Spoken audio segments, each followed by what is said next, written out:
It was Sunday, January summer.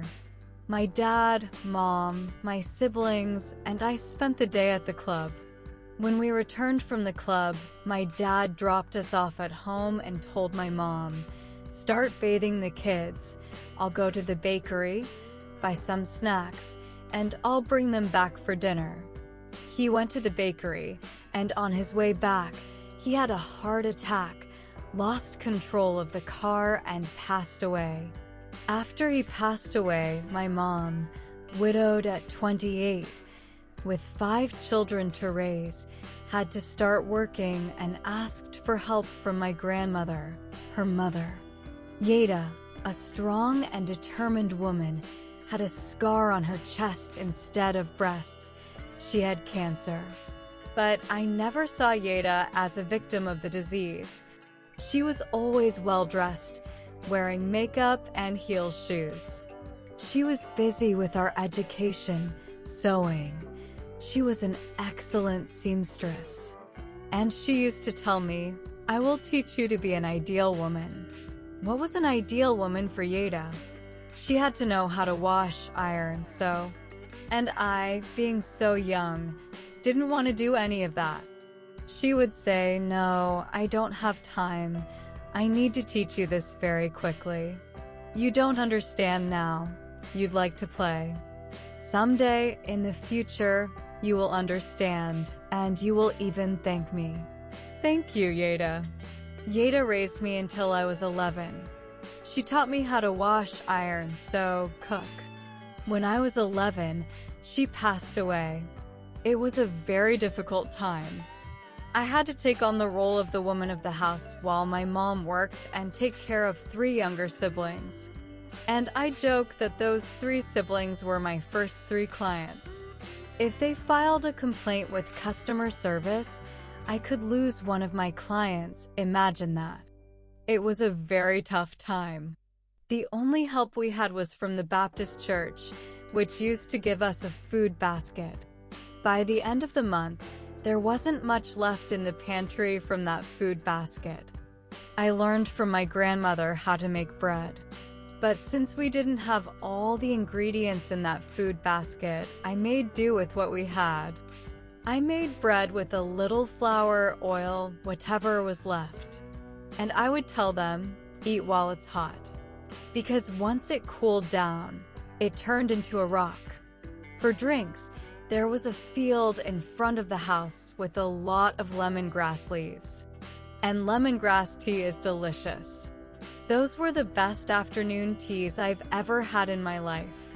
Of course, first, it satisfied my hunger and that of my siblings, and it was all fun because the bread would turn hard afterward, and then it became a game. But from there, I learned another lesson that I use to this day, which is to do everything you can with the minimum resources you have. I started working when I was 13. By 16, I was a store saleswoman. I worked for many years as a store saleswoman. I got married, had my first child. In 2004, I got divorced. It was a very complicated period in my personal life too, this divorce. I felt like trash as a woman. I felt like trash as a professional because where I was, I saw no prospects for growth. I had reached the highest position, which was being the store manager. But I felt like my talent was being wasted there. I was very sad. I'd like to change. I just didn't know how or where to start. So I started by getting married again, to a tall, charming brunette man.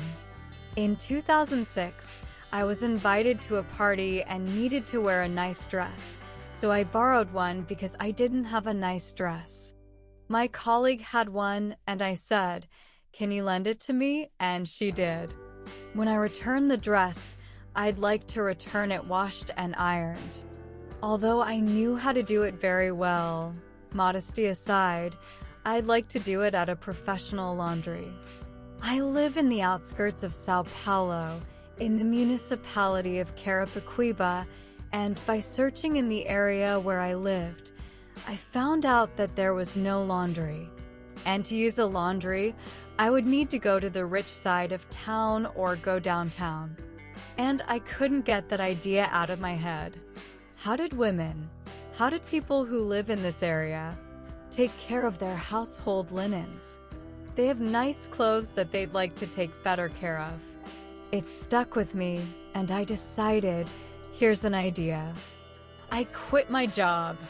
Before quitting, because I'm not stupid, I went to my bank and asked for a personal loan. I gathered 10,000 reais and opened the first laundry without having a single washing machine.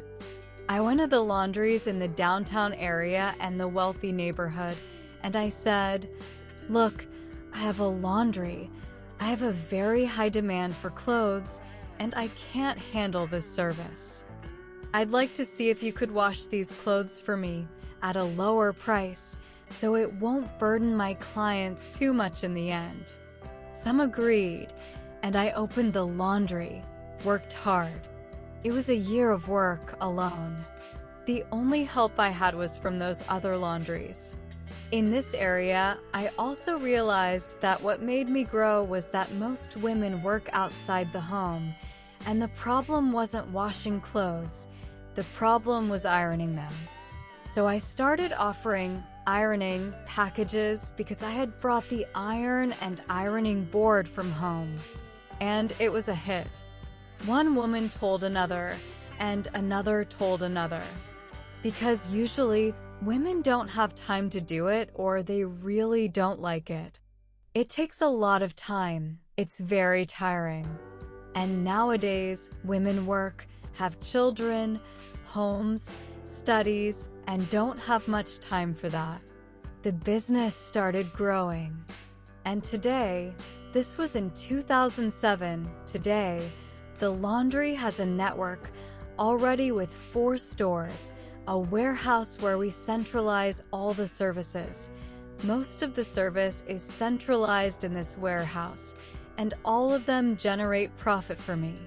What I'm here to say, actually, is that sometimes to achieve a dream, for you who desire to start a business, or if you have an idea and you need a lot of money, or you can only sell a service or sell a product, it's only for a certain standard of people. Who will have money to be able to pay for the service? According to the UN, 30% of the urban population lives in the outskirts. There are a lot of people there who do have money to spend and will be able to pay for the service and need a lot of things but aren't being served. So, if you have a dream big, start small, and then try to make it happen little by little. So, you don't need to start big. Just have a big dream. Thank you.